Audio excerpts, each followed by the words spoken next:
What if your coaching business generated $114,000 in revenue per month? That's wild to me. And when I started my coaching gym, gyms that were doing $10,000 a month seemed like these magical unicorns, and I couldn't figure out how they were doing it. But I started publishing these leaderboard shows to show you what's possible, not so that you can compare where you are with where they are and get frustrated, but so that you can see, hey, there is an opportunity for me here in the fitness industry. And so today I'm going to share our monthly leaderboard show where I collect data from all 1,000 Two Brain gyms and I share who's doing the best. And then I interview them and I tell you, here's how they did it. Because I want to help you grow your gym too. It's not just about how many clients you can get anymore. It really comes down to how profitable is your gym. That's what determines how long you can stick around. And one of the keys to profitability is revenue. Regardless of how many clients you have, if you can do $20,000 a month with one client or $20,000 a month with 200 clients, it's the same revenue and possibly a little bit less work. There are pros and cons to both. I'm going to share all of that today. This is Run a Profitable Gym. If you want to ask questions about this episode, or you want to talk about the leaders, or maybe even meet some of them, you can go to gymownersunited.com. That's our free group where we give free help to gym owners every single day. Now, let's get into the leaderboard. I'm going to start with who's actually making the most revenue in Two Brain. The 10th place revenue, and these are all in US dollars because I want to compare apples to apples. First, we have a gym in the US that did $61,341 in revenue last month. Congratulations. Ninth place, we had a gym do $63,623 in revenue last month. They are from the Netherlands, but again, this is in USD. Eighth place, $67,530 US last month. They're US. Seventh place, $70,115. This is a Canadian gym, but that's US dollars that they collected, which translates into well over $100,000 Canadian. Sixth place was a gym from Belgium, $72,743 last month. Fifth place was another gym in the US, $74,266. Fourth place was another gym in the US, $78,710. Third place was another gym in the US at $84,834. Second place, a gym from Denmark, $92,447 US last month in revenue. And first place from the States, $114,660. Now, this is not the CrossFit Games. It's not about who can climb the leaderboard. It's how are they doing it so that we can copy what they're doing and do it in our own gyms. And so first, I'm going to give you the common themes that were shared with me by all 10 of these gyms about how they're doing it. First, the days of we just sell group fitness are over. Our leaders all have diverse revenue streams with some very high value services on the menu, and that pulls up their gross revenue. It also pulls up their average revenue per member. The exact service packages can vary from gym to gym. I'm going to share some of them with you in a moment, but these gyms all generate these huge revenue numbers by giving their clients the options to pick what they want. Not everybody wants group training. Not everybody wants personal training. But giving people the options is what drives revenue up and makes it easy for people to buy. And that means that clients can pay more for more attention or special programs if they want, and the gym earns more without the gym owner trying to guess what the average person or what everybody wants. Second, semi-private training and small group training are increasingly prominent in our top gyms for revenue. This used to be the domain of the gyms with the high ARM. They were selling their coaching for $300, $400, $500 a month, doing it in semi-private or small group sessions. But now they're actually taking over the leaderboard for gross revenue as more and more top gym owners are using these high-value services to offer clients more attention, generate more revenue per hour, maximize revenue in the square footage that they have, and solve the I'm out of hours to coach problem. Also, especially in my gym, coaches love earning more than $25 an hour, and sometimes the coach can earn 80 to 100. I'm not saying that semi-private is the choice for every single gym and you should drop the group coaching model. I often get accused of saying that I'm anti-group coaching. That's not true. I am anti-gyms failing, and I want to give you the methods and strategies that are going to work and that are working for the best gyms in the world. In Two Brain, our mentorship practice, we help clients identify and set these revenue streams up. So for example, one of our leaders made this board without using semi-private training, and he's going to be working with our specialist on semi-private training tomorrow. So that gym has even more room to grow. I can't wait to see their next revenue total. But other gyms did this with some group training and some personal training. Some gyms did this with some semi-private and some group. Some gyms have all three. Their model is flexible, and our mentor works with you to deliver the model that they want. While the standard revenue streams are generally group, personal training, small group, or semi-private, some of the leaders are using special events to generate significant revenue. They're running nutrition challenges and competitions on a schedule regularly, which is key. They have a great plan. They've built that plan with their mentor and they're executing on the plan. So they never have these dips and low months. So that's the key to this leaderboard, is that the people who are on it generating $70,000 to $100,000 a month, they didn't just have one big month, one fluke where they sold a bunch of prepaid memberships, or one bait and switch 6-week thing that nobody ever, keeps clients from. They're not just randomly announcing a challenge because revenue looks weak and they're desperate. What they're doing is building a plan for the whole year so that these high revenue months are consistent. And if you compare this revenue leaderboard with a leaderboard 3 months from now, you're going to find a lot of the same gyms, because they're just building and building and building. So these special events and these special challenges, they're planned in advance, and they're so well planned and that they're marketed, and they can generate $8,000 to $13,000 by themselves. And that's more gross revenue than a lot of gyms.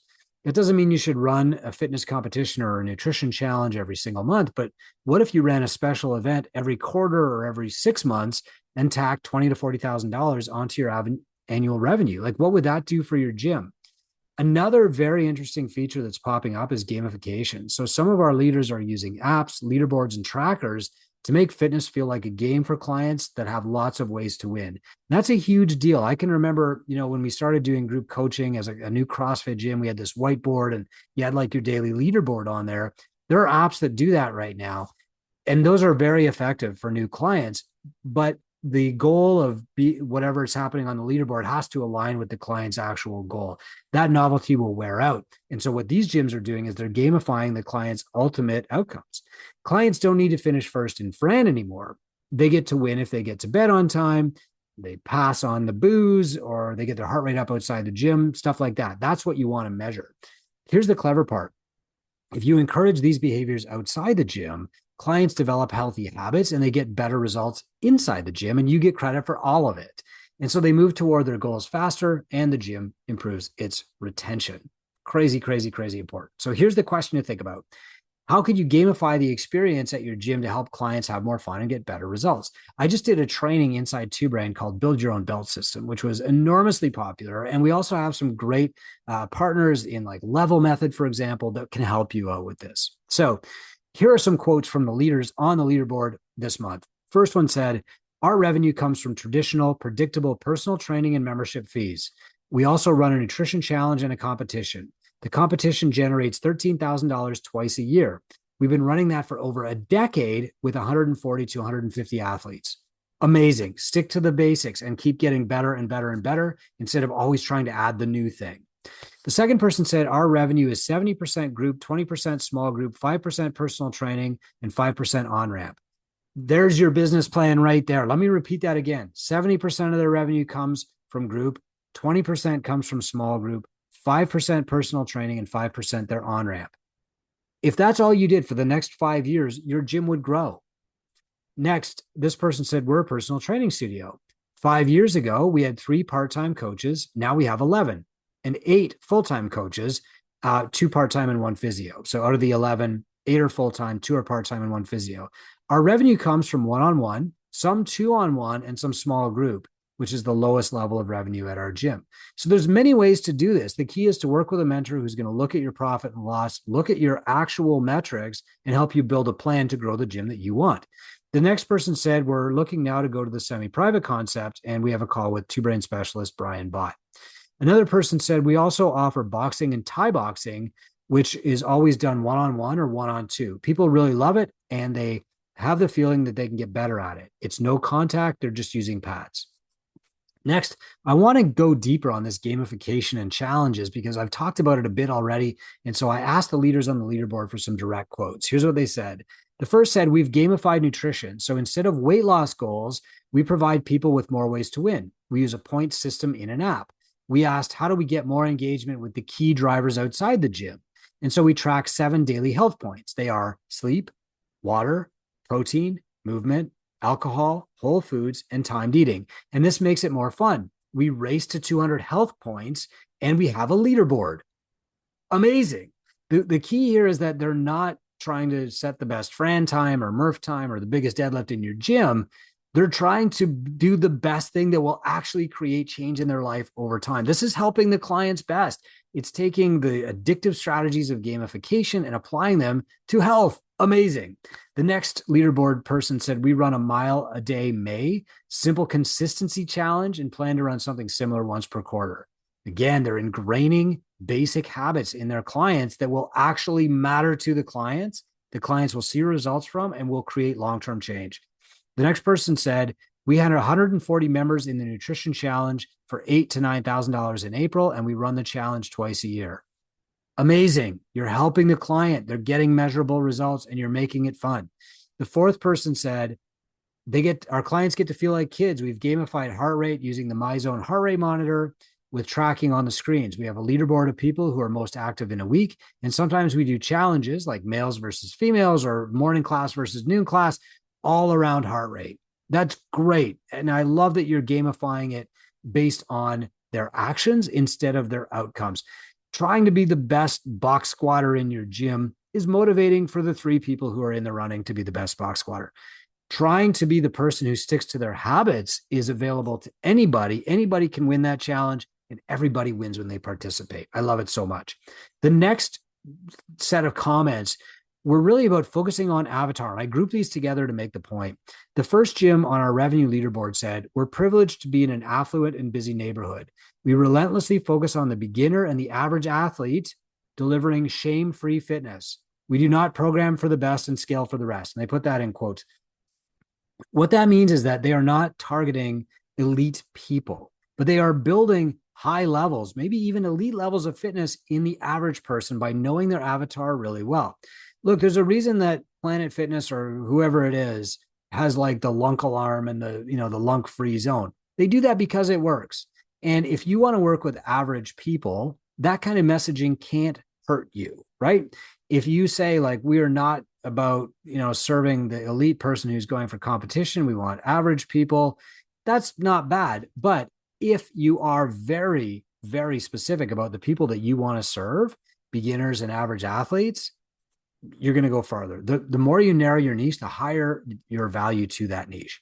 The next person said, I stay away from nutrition. I don't think touching that topic creates a safe space, and I stay in my lane.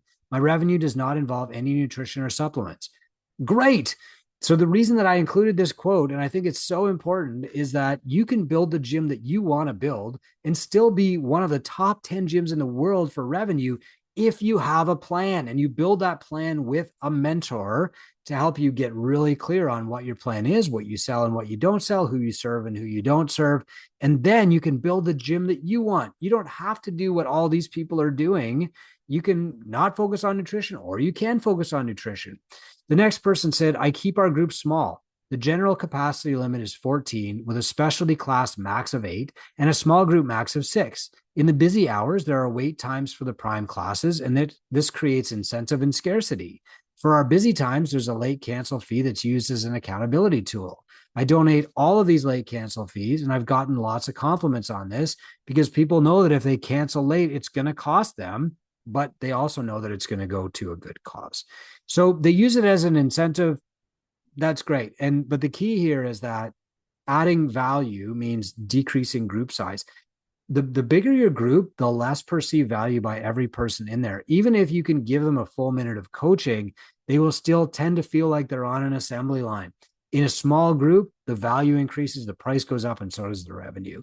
The next person said, we offer great vibes and we do a lot of team building. I serve lots of business owners and they like the positive professional vibes, no males walking around shirtless. I think this is really important. This person is also really great at nailing who their avatar is. I'm a business owner. There's a lot of business owners in my semi-private program. They're not there to chat business. They do have that in common, but what they expect is professionalism. They expect us to get the basics right every single time. They don't expect to be crushed, but they also do expect results. And so getting the basics right and knowing who your avatar is, no matter who that is really, really, really important. If your avatar is people over 50, you should know that. You should define that, and that increases the value of your service. Finally, one person said that they really focus on maximizing revenue per square foot, and this has led them to maximizing revenue overall. They said, we have 208 clients in 400 square meters, which is about 4,300 square feet, and we're at the edge of capacity. So what will this gym owner do if they're smart? They won't double their space and double their equipment and double their costs. What they'll do is increase their value to those clients, increase their rates, increase their revenue without taking on any of those other expenses, and they'll increase their profit and they'll increase what they can pay their coaches too. Look, the reason that we do this is to help you. If you learned anything from this session, it's that success is possible for you. Even if your gym is doing less than $10,000 a month, you could one day be on these leaderboards. The real difference, the common thread to all of these leaders is that they got mentorship. They got an outside perspective that helped them get really clear about where they wanted to go, and then help them break down the steps to get there. The mentor defined the path. They're working the path. They're doing it consistently. They're not trying something different every month. They're getting better and better and better at the path that works for them, and it's taking them right to the top of our revenue leaderboard. I hope this helps you. I'm Chris Cooper. This is Run a Profitable Gym. Go to gymownersunited.com. That's our free group if you want to do free webinars every few weeks and get our free resources and talk about what the top leaders, the top gym owners in the world are doing.